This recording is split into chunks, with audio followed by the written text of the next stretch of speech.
Good morning, everybody. This is Charlie, the Pennsylvania grain farmer, coming to you from actually dark western Pennsylvania. It's about 5:45 on Thursday, and I believe the date is November the 9th, but I don't have a good track record recently of knowing what the date is. But I think it's Thursday, November 9th, 2023. And the reason that I'm up here at this time and showing you my 4400 combine is because I made a new purchase, not new equipment, but new to me. And I'm showing you the 4400 because that new piece is actually an attachment for this.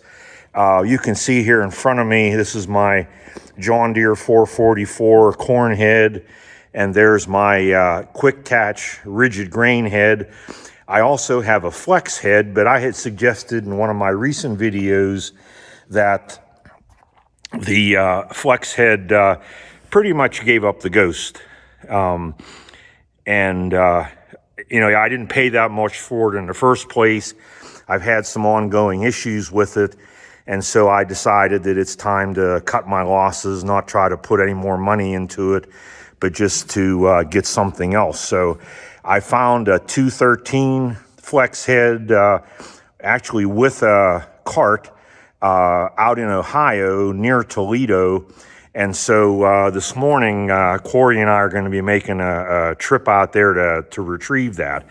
Now, he's going with me because although I have a trailer, my trailer isn't big enough to haul this. So he has a pretty long gooseneck trailer, and that should work out just fine.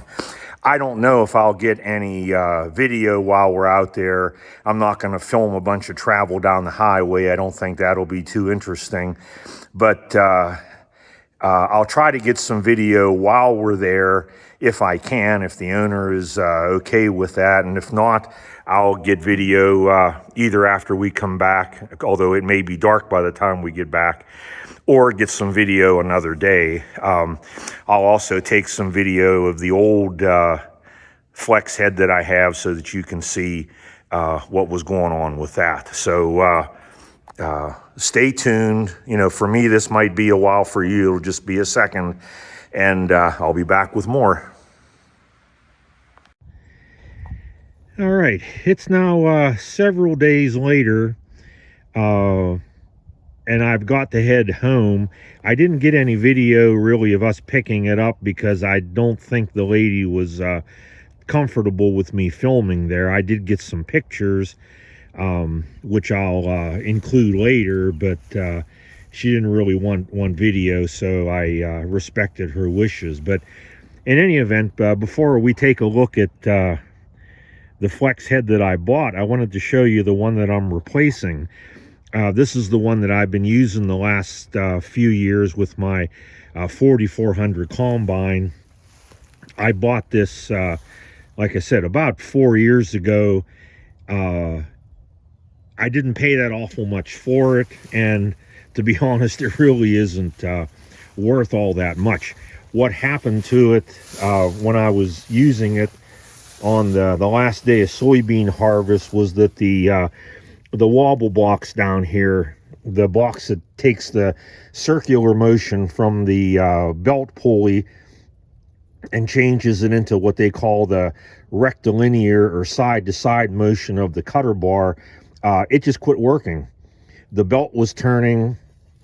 I even shut everything off, came down here and pulled this belt, and I could see that the shaft going inside the wobble box was still working, but nothing was happening.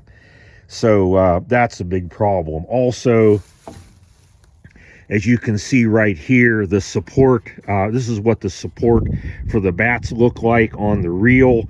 And you notice this one here came apart and, got twisted because it hit the side, inside here of the head. In fact, as you can see from the amount of paint that's worn off here, this reel's been hitting the side for a long time. In fact, just before I quit using it, I had put a chain on here to try to keep this guide out, so that it wouldn't hit, but even the cutter bar hits it. And, you know, it really shouldn't be out the way it is right there, but there's nothing else. There's no way that I can adjust it. This was not originally a flex head. It was just a John Deere quick attach, which somebody converted to a flex head using an aftermarket Hinniker kit. And that's what that sticker down there shows. Hinniker made these, but there aren't parts available for it anymore, and so that's why I'm not even going to try to mess with that wobble box. This has other problems too. There's two plates down here where the wobble box attaches to the sickle bar, and those are all worn out completely. Even the holes where they bolt together are worn out. Corey and Dan and I worked on that a little bit, and I got about 3/4 of the way through the soybeans and had to put new bolts in it. Now this head just is shot, so I probably shouldn't have bought it in the first place, but I thought I could get away with it. So I'm gonna take off, like for example, this hydraulic pump, and maybe some of those tines on there that are still good. And I think I'm just gonna take this in and turn it in for scrap, because that's really about all it is.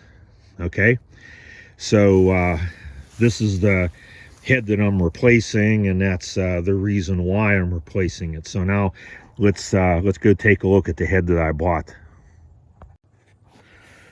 Okay, so this is what I bought. This is a John Deere 213 flex head. My old flex head and the rigid head that I have are what's called quick attach heads, which means they are prior to the 200 series. Okay, and they were what was made when the like the 33 and 4400 combines first came out. But this is a 13-foot head, which is what I wanted. And what struck me was it's really in nice condition. A little later in the video, I'll include some pictures of what it looked like in the ad, and you'll see what I saw, because I basically bought it, you know, without seeing it in person. But when I did see it in person, I was not disappointed. In fact, I was very pleased, because everything is in good shape. Notice that you know, even all the tines are on the reel. All of those plastic bearings are there. Sometimes they get, you know, broken apart and they fall off. Unlike my other one, the reel on this one was not hitting the side. The auger is in great shape. In fact, all the fingers are there, and these are the retractable fingers for the auger. And even the guides are still the original metal type, because now the ones that they sell, the replacement ones are plastic. The guards are all in really nice shape. Not even one of the guards is bent. All the knives on all the sections on the sickle bar are in nice shape. There's a little bit of surface rust. This was stored inside, but it hasn't been used in 4 years. Apparently, the woman who owned it, her husband was a farmer, and he was the one that used this, but he had passed away about 4 years ago, and so this had sat in their shed ever since, and she's just in the process of, you know, of liquidating some of his stuff. But everything is straight, and everything is tight on it. You know, I couldn't be more happy with it.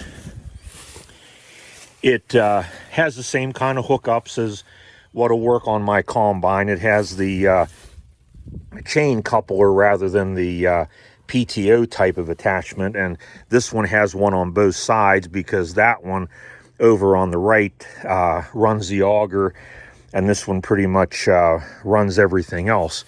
There are 3 hoses that hook up to it.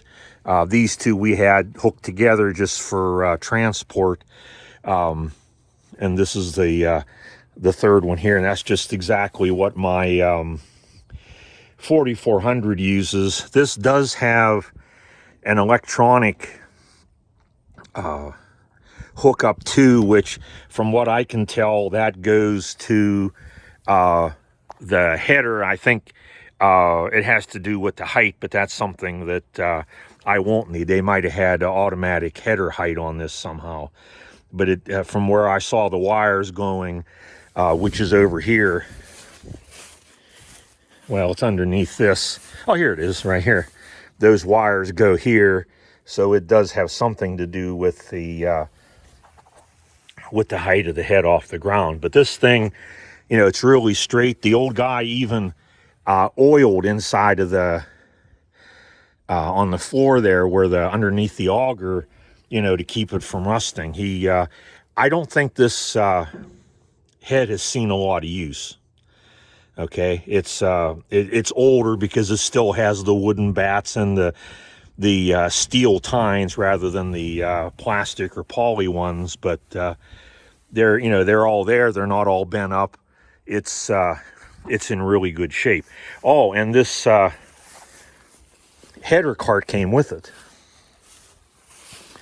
That was part of the deal. The header cart sold with it, and I forget the name of this. It's I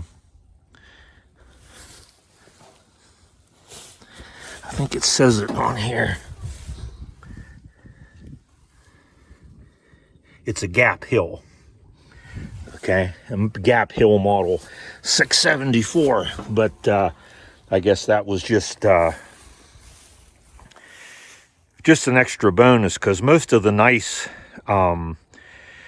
213 heads that I saw online, and I didn't really see a lot of them, they were asking more just for the header than what I paid for this and the cart.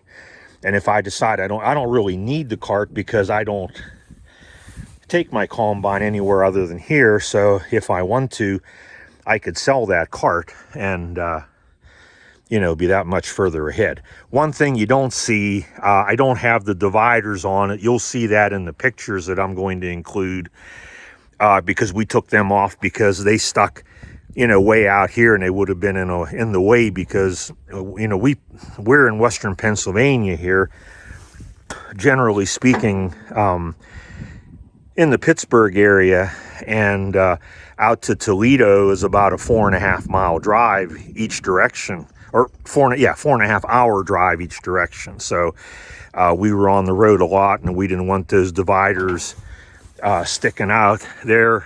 I don't know if you can see them.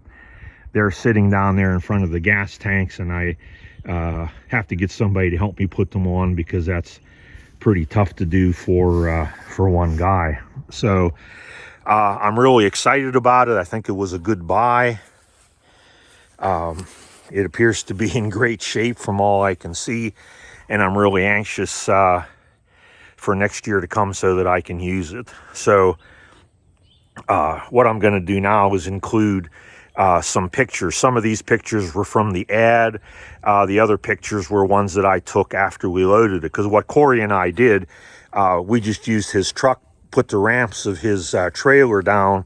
He hooked his truck up to this and just backed the whole thing up on the trailer, and then we got her all strapped down. So I'll show you those pictures now.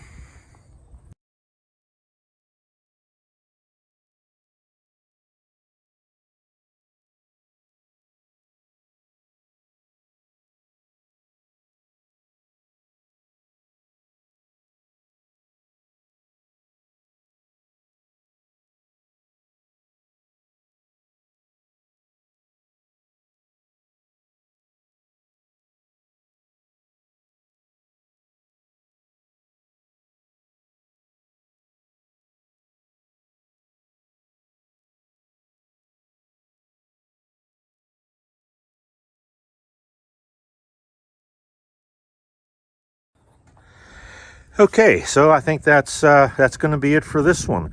I hope you enjoyed this video, and if you did, I hope you'll consider hitting the like button and subscribing. And if you have subscribed, I appreciate that very much. Don't forget to leave me a comment or ask me a question. I do read them all and try to respond to all of them as soon as I can. I haven't been very good about watching the videos of all my farmer friends recently because we have been pretty busy with harvest, but I do intend to get caught up. So for now, this is Charlie, the Pennsylvania grain farmer, saying see you next time.